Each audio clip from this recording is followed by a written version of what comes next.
우리 시대의 바른 신앙이라고 하는 주제로 계속해서 설교를 하고 있습니다.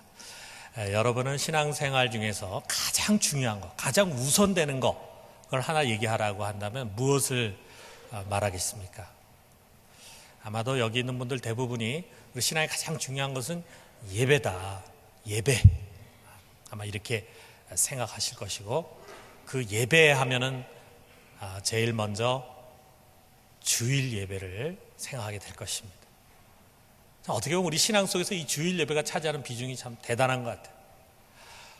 우리 교회에서도 참 이 교회 전체가 이 주일 예배에서 얼마나 힘을 기울이는지 모릅니다. 수많은 사람들이 예배를 위해서 준비하고 봉사합니다.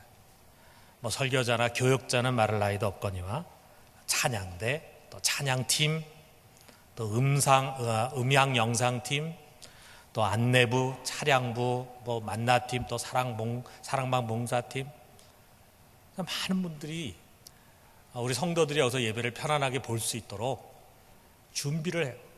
헌신을 합니다.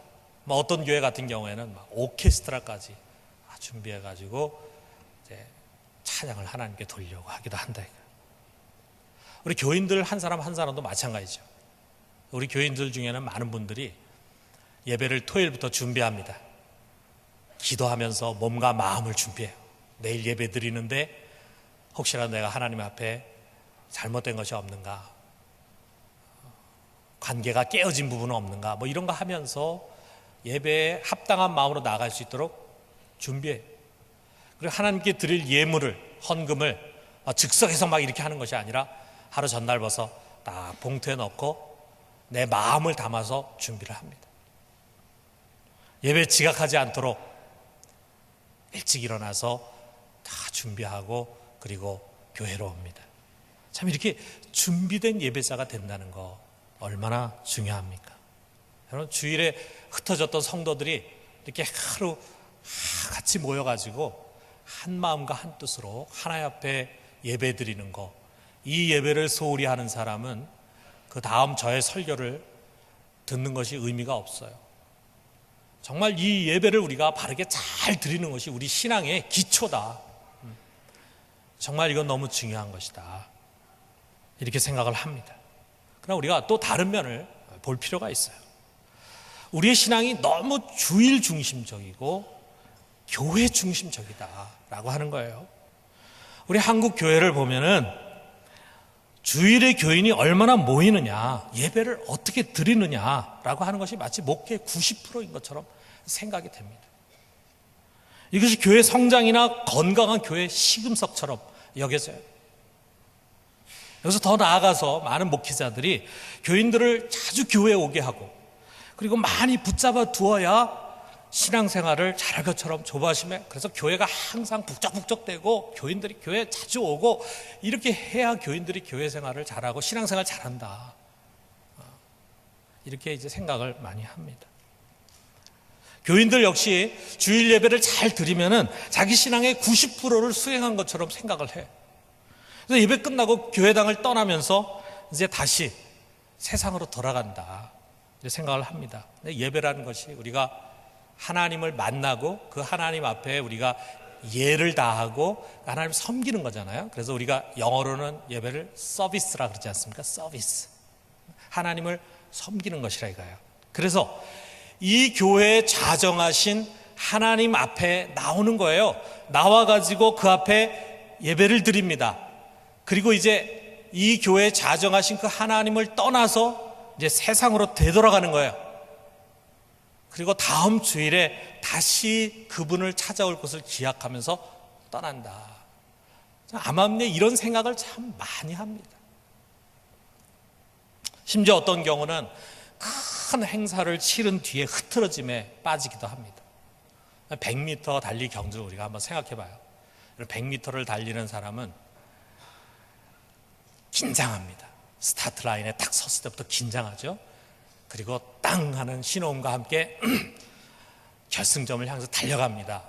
잘 뛰는 사람 9점 몇 초에도 뛰기도 하고, 또 10초대에 뛰는 사람은 진짜 잘 뛰는 사람이죠. 11초, 12초 때까지 이렇게 뛸 거예요. 그 11초, 12초라고 하는 짧은 시간에 자기의 모든 에너지를 다 쏟아부어. 그래가지고 결승점을 딱 통과하는 순간 어떻게 됩니까? 기진맥진해지고 그냥 쓰러지는 거죠. 더 이상 아무것도 할 수 없는 상태가 되는 거죠. 이것처럼 주일 예배에 모든 것을 다 쏟아붓고 예배가 마치면 긴장이 풀려요. 육신의 긴장뿐만이 아니라 때로는 영혼의 긴장도 풀려요. 특별히 예배 봉사자들에게 더욱 두드러진 현상 중에 하나일 거예요. 한편으로는 예배와 또 성도들과의 교제를 통해서 은혜를 받고 힘을 얻지만, 다른 한편으로는 이제 큰 일을 치렀다라고 하는 방심의 유혹을 받을 수가 있습니다.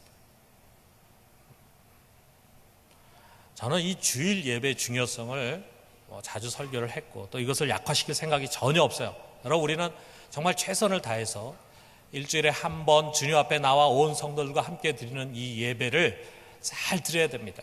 이 예배를 경홀히 여기는 사람은 올바른 신앙에 설 수가 없습니다.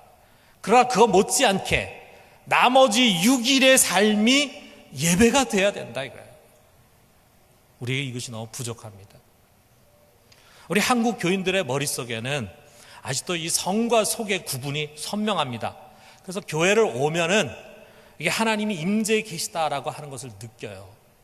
근데 교회를 떠나서 우리의 삶의 자리, 우리 세상 한가운데로 가면은 그가 계시다 하는 생각이 잘 나지를 않습니다.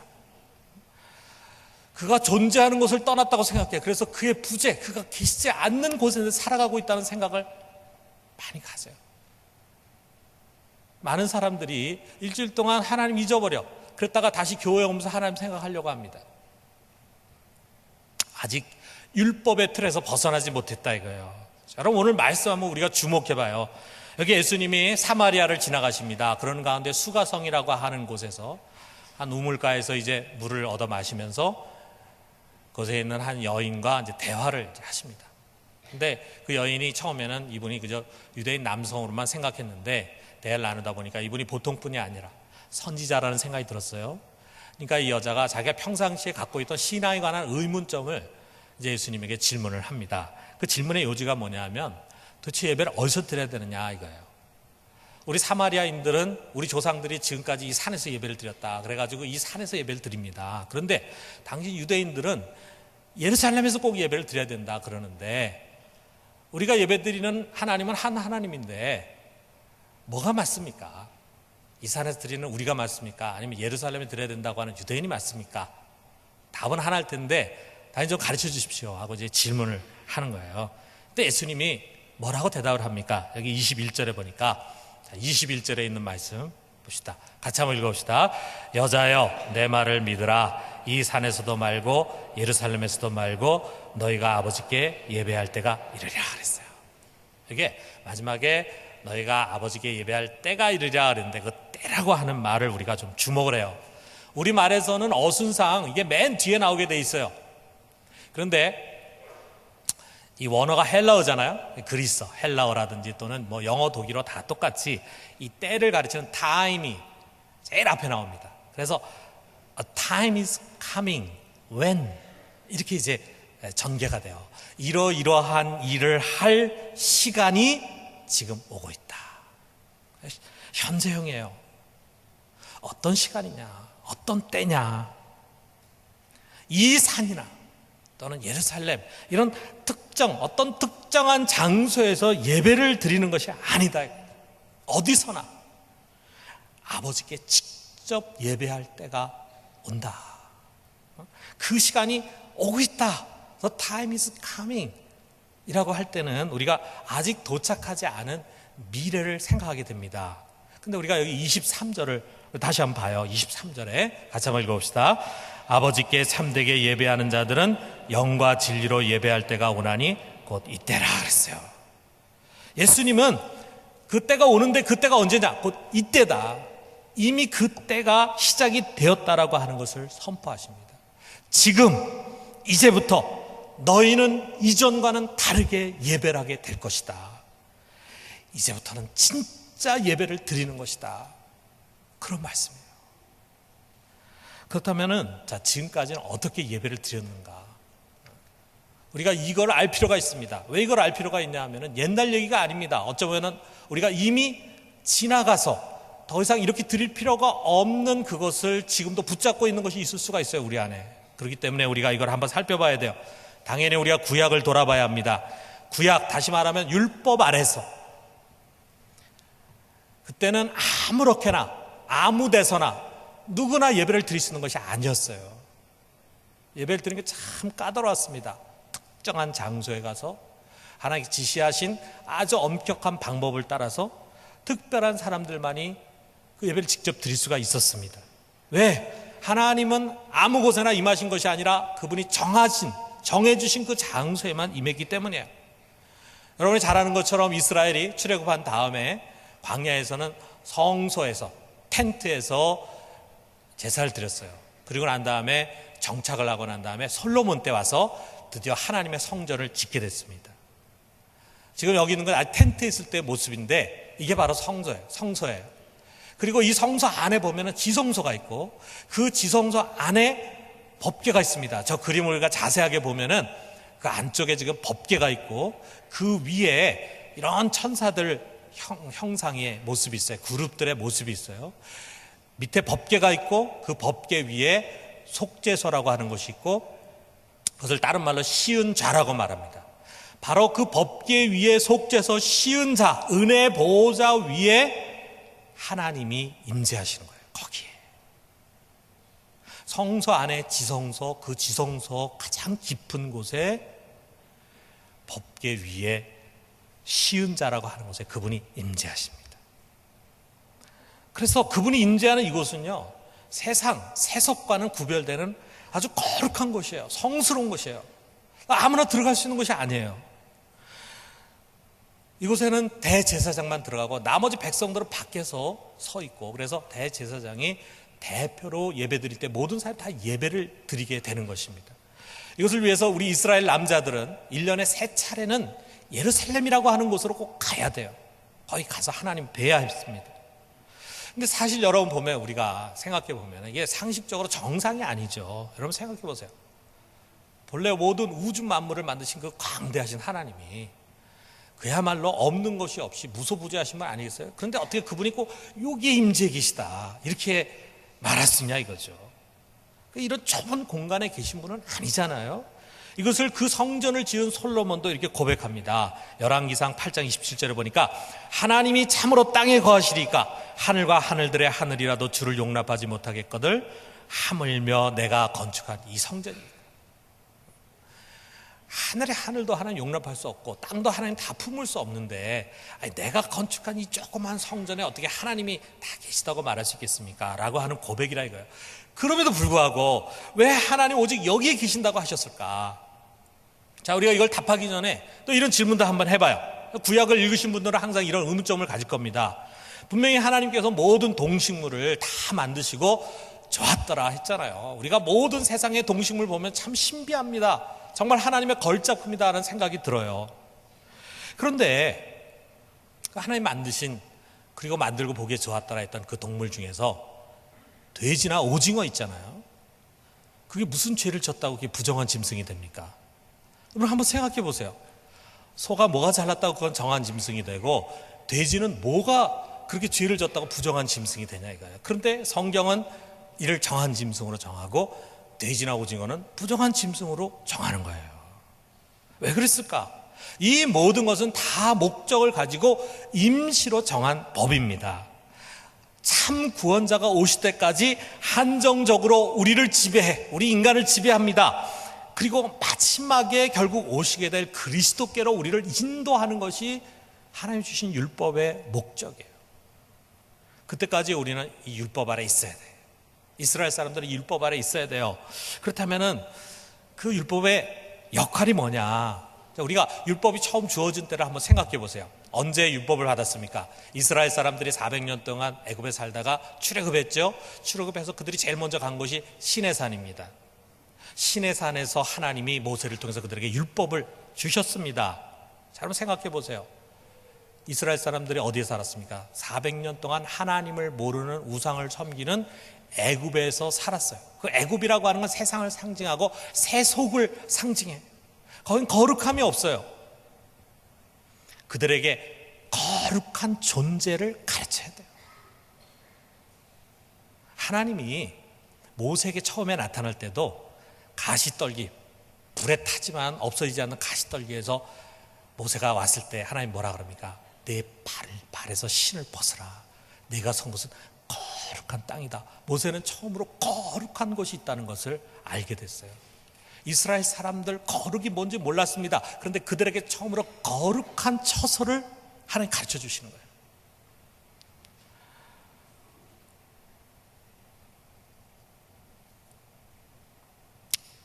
또 그들은 내내 애굽에서 속된 삶을 살았습니다. 그들에게 거룩한 삶이 어떤 것인가를 가르쳐 주는 거예요. 여러분, 이스라엘 사람이 영적으로 얼마나 어립니까? 지극히 어린 사람들이죠. 하나님 누군지도 모르고 살아온 사람들이죠. 이런 사람들에게 막연한 것은 도움이 안 돼. 그러니까 구체적이고 시청각적이어야 합니다. 그래서 먼저 거룩한 장소를 구별하는 거예요. 성소를 만들고 여기가 거룩한 곳이야 가르치면서 이곳이 거룩하고 저 세상은 속된 것이다 해서 속된 세상과 거룩한 것을 구별을 합니다. 그리고 이 날은 거룩한 날이야 라고 하면서 안식일과 다른 6날을 구별을 하는 거예요. 또 정황옷과 부정옷을 구별합니다. 그래서 돼지고기를 먹으면 부정해지고, 시신을 만지면 부정해지고, 피부병에 걸리면 부정해지고, 여자의 몸에서 피가 나오면 부정해지고, 이런 여러 가지 부정하게 되는, 부정타게 되는 그런 많은 규례들을 정해 주셨습니다. 그걸 통해서 부정한 삶이 어떤 것인가 하는 것을 가르쳐 주시고, 아울러서 부정한 자가 어떻게 해야 정결하게 될 수 있는가라고 하는 정결례를 가르쳐 주셨어요. 이것을 통해서 거룩한 삶을 훈련시켜 가는 거예요. 하나님과 동행하는 삶을 살기 위해서 먼저 거룩한 장소와 거룩한 날, 그리고 거룩한 음식들을 구별해. 그렇게 하지 않는 것은 속된 것이고, 그렇게 해야지만 거룩한 것이다. 이런 것을 훈련시켜 가시는 거예요. 왜 그렇게 했어야 합니까? 아직 죄를 완전히 근본적으로 해결할 구원자가 오시지 않았거든요. 이스라엘 속에 죄의 문제가 해결되지 않았거든요. 아직 메시아가 오지 않았기 때문에. 아직 성량이 이루어지지 않았습니다. 아직 하나님 나라가 임하지 않았어요. 아직 하나님의 직접적인 통치가 임하지 않았어요. 그렇기 때문에 하나님은 잠시 한정적으로 그들에게 이런 규례들을 정해서 거룩한 삶과 거룩한 존재를 알아가게 하는 거예요. 그렇기 때문에 이 율법은 잠정적인 법일 뿐입니다. 그럼에도 불구하고 오늘날 안식일을 구약 그대로 준수하는 집단들이 있어요. 우리 여기 가까운 데 있는 하나님의 교회라든지 안식교 등등의 이단들입니다. 심지어는 구약에서 금한 부정한 음식, 돼지고기라든지 이런 것들이 본래 우리 몸에 안 좋기 때문에 하나님께서 율법으로 정하신 것이다 라고 하면서 지금도 여전히 먹지 말아야 할 것처럼 건강 강좌를 하는 사람들이 있는데, 여러분 이거 아닙니다. 이게 헌옷돼서는 안 돼요. 근본적으로 성경의 본질을 잘못 해석하고 있는 것입니다. 이것이 먹어서 몸에 이로운가 해로운가는 의사한테 들으면 돼요. 우리 성경에서 얘기하는 것은 한정적인 법이에요. 이제 이 율법의 때는 지나갔습니다. 약속하신 그리스도가 드디어 오신 것입니다. 그러므로 이제 더 이상 율법, 임시법이 아니라 복음의 가르침을 따라 살아가고 복음의 가르침을 따라 예배를 드려야 된다. 우리 제일 먼저 예수님께서 이제 때가 되었기 때문에 너희는 과거와 같은 방식으로 예배를 드리는 것이 아니다. 이제는 진짜 예배를 드려라. 그럼 어떻게 예배를 드리는가? 예수님 말씀하십니다. 하나님은 영이시다. 하나님은 영이십니다. 그리고 그 영이 모든 믿는 우리들 가운데 임재하셨어요. 그래서 오순절 이후에 이 성전의 의미가 달라집니다. 어떻게 달라집니까? 고린도서 3장 16절에 보면은, 자, 우리 같이 한번 읽어봅시다. 너희는 너희가 하나님의 성전인 것과 하나님의 성령이 너희 안에 계신 것을 알지 못하느냐. 우리 몸에 성령이 임하셨어요. 우리 몸 안에 성령이 계십니다. 그렇기 때문에 성전이 어디 있느냐? 여기 우리 안에 지성소가 있어요. 하나님이 여기 계십니다. 그분이 우리를 성전으로 삼고 임하셨어요. 우리 몸이 하나님 오신 성전이고, 이 성전들이 모여서 교회가 되는 것입니다.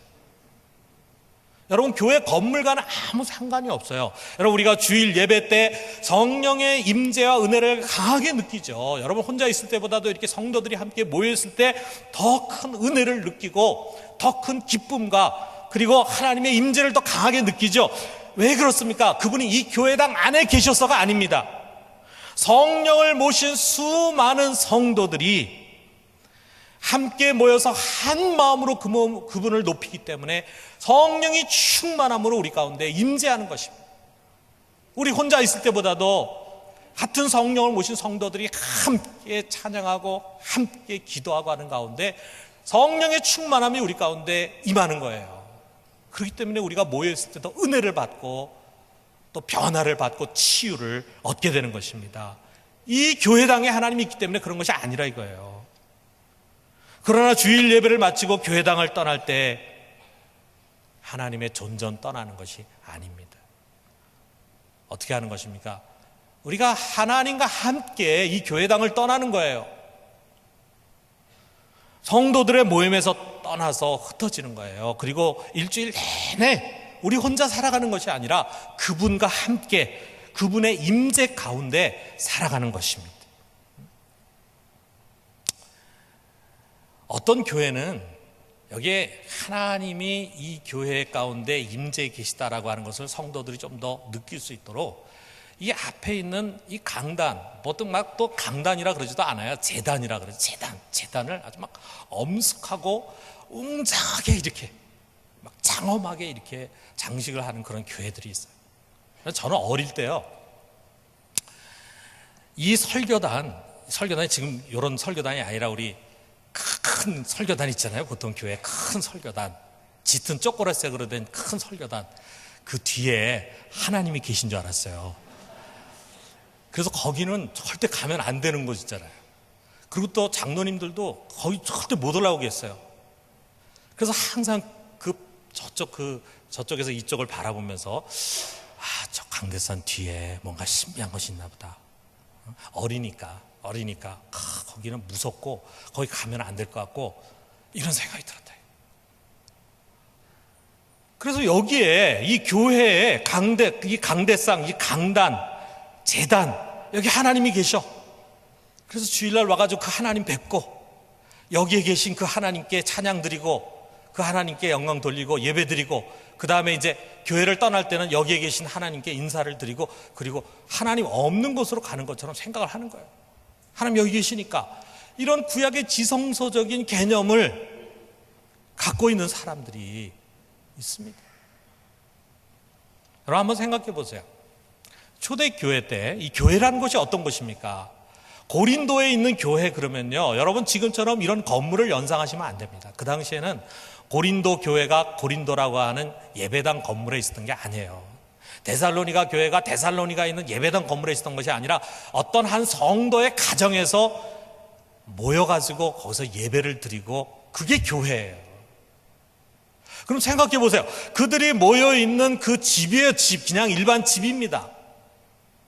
그 집에 무슨 십자가 상이 있는 것도 아니고 무슨 거기에 제단이 있는 것도 아니고 그냥 그 집에 성도들이 같이 모여가지고 같이 찬양하고 같이 기도하고 말씀 듣고 이렇게 하는 거예요. 그게 교회예요. 그래서 뭐 떠나고 자시고 할 게 없잖아요. 처음부터 이렇게 교회 건물이 세워지고 교회 건물도 가톨릭 가보십시오. 성당에 가보면 진짜 엄숙하죠. 그게 원래 교회 모습이 아니에요. 후대에 생겨난 것이지. 원래 교회는 그런 게 아니잖아요. 그럼 예배를 마치고 성도들이 가면 거기서 무슨 일이 일어납니까? 뭐 하겠어요 거기서? 같이 먹고 마시고 대화 나누고 음식 만들고 살아가는 거죠. 살아가는 일상의 삶의 자리예요. 특별한 자리가 아니에요.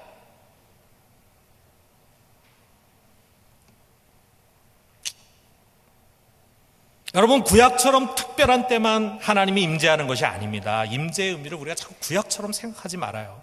그는 내 안에 언제나 계시고 영원히 계신 분입니다. 믿으십니까? 내 안에 그분이 계신 것은 내 안에 나와 함께 그분이 계시는 거예요. 어떤 특별한 장소에 계시는 것이 아니라 내 안에 나와 함께 항상 계시는 거예요. 그러므로 우리는 언제 예배를 드립니까? 주일날 이 교회 와서 여기에 좌정에 계신 그 하나님 앞에 고개 숙이고 예배 드리고 그것만 예배 드리는 것이 아니라 예배는 항상 드리는 것입니다. 왜? 우린 그분 앞에 항상 그분 앞에 살아가기 때문에, 항상 그분과 함께 살아가기 때문에 우리는 항상 예배를 드리는 것입니다. 주일 예배 못지않게 이 예배가 참 중요합니다. 세상 한가운데서 예배요. 거기서 우리는 어떤 특정한 형식을 가지고 또 어떤 특정한 모양을 갖추고 아닙니다. 예수님께서 말씀하셨어요. 하나님 영이시니 너희가 영과 진리로 예배하라 그랬어요. 영과 진리로 예배하는 것은 어디서나 할 수 있어요. 어떤 형식에 매일 필요가 없습니다. 어디서나 그분을 만나고 우리는 그분과 함께 동행하고 대화하고 그분을 경배하고 찬양하고 다 할 수 있다 이거예요. 이것이 예배입니다. 여러분, 그 예배는 그분을 인정하는 데서 시작해요. 이게 중요합니다.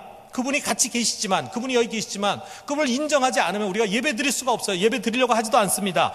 여러분, 교회 와서 우리가 이렇게 주일 예배를 드리지만 어떤 사람들은 이 예배 가운데 그분이 함께 하시고 여기에 계시다고 하는 사실을 생각하지도 않고 알지도 않고 인정하지도 않고 믿지도 않아요. 그런 분들은 진정한 예배자가 될 수 없습니다. 우리가 사람들이 모여가지고 사람들 기쁘게 하려고 지금 이렇게 하는 것이 아니라 보이지 않지만 여기에 임재하신 그분 앞에 그분을 기쁘시게 하고 그분을 영화롭게 하기 위해서 예배를 드린다 이거예요.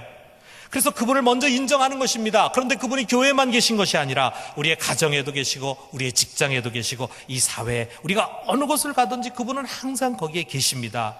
이것을 우리가 육안으로 볼 수 있는 것이 아니에요. 우리의 믿음의 눈으로 그분을 보고 인정하는 것입니다. 주님, 당신 여기에 나와 함께 계십니다.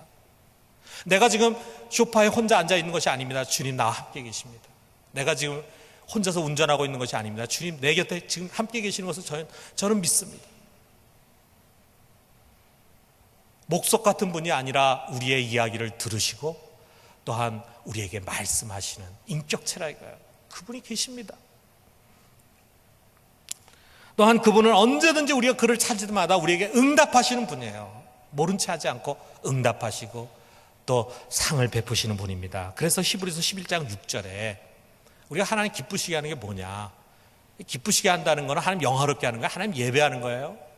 자, 어떤 거냐? 우리 같이 한번 읽어봅시다. 시작. 믿음이 없이는 하나님을 기쁘시게 하지 못하나니 하나님께 나아가는 자는 반드시 가 계신 것과 또한 그가 자기를 찾는 자들에게 상 주시는 이심을 믿어야 할지니라. 그가 계신 것과 그가 계시다는 그 뭐 신이 있느냐 없느냐 유신이냐 무신이냐 그 얘기하는 게 아니에요. 그분이 여기 계시다고 하는 사실을 내가 인정하는 거예요. 주님, 당신 여기 계십니다. 지금 여기 임재해서 당신 우리의 예배를 받으십니다. 그것을 인정하고 그 다음에 그분이 자기를 찾을 때마다 항상 상을 주셔 대답해 주시고 은혜 주신다 이거야. 은혜 주셔. 그런 분임을 내가 믿을 때 거기서 예배가 시작이 되는 거예요. 예배가. 여러분, 우리는 이제 일상에서 하나님을 만나는 연습이 필요합니다. 오랜 기독교 역사를 갖고 있는 서양은요, 유럽이나 미국은 이 신앙이 생활화되어 있어요. 그러다 보니까 일상에서의 예배가 우리보다는 자연스럽습니다. 오히려 주일 드려지는 예배가 우리보다는 못하지만 자기 일상의 삶에서 주님과 더불어 동행하려고 하는 부분에 있어서는 더 잘 돼 있어요. 그러나 우리는 아직도 구약의 성속 개념을 버리지 못하고 이분법적인 삶에 익숙해져 있어요. 그러다 보니까 교회에서의 삶과 일상에서의 삶이 너무 차이가 나요. 교회에서는 다 착한 사람 같고 다 거룩한 사람 같고, 그런데 삶의 자리에 가서는 엉터리로 산다. 엉터리. 교회에서 살아가는 모습에 반만이라도 좀 살면 좋은데 다 내팽개치고 하나님 없이 그냥 제멋대로 살다가 그 다음에 주일날 교회 와요. 우리가 그렇게 해서 영적인 예배를 드릴 수 있겠습니까?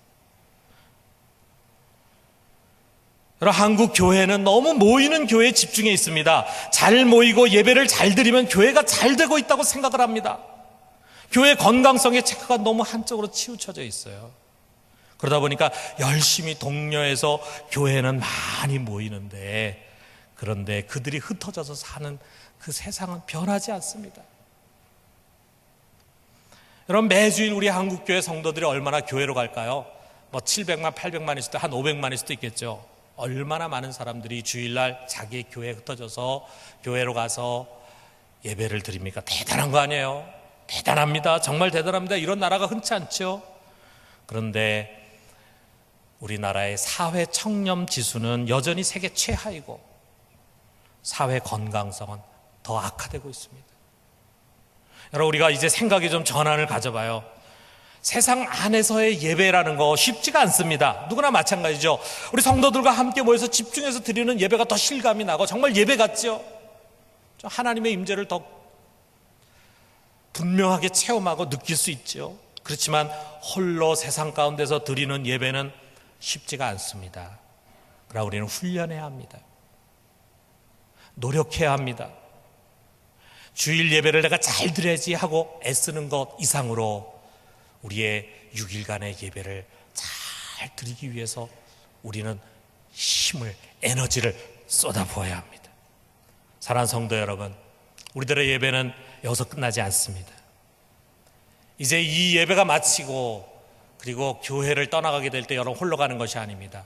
여러분의 예배를 통해 영광을 받으신 그 주님이 여러분 안에서 함께 하시고 여러분을 성전 삼아 여러분의 가정과 또 직장과 사회 속에서 여전히 여러분과 동행하시면서 여러분의 예배를 받기를 원하시고 여러분에게 은혜를 베풀기를 원하실 것입니다. 이 세상의 한가운데서 늘 주님과 동행하면서 살아가는 예배자가 되기를 주님의 이름으로 축원합니다.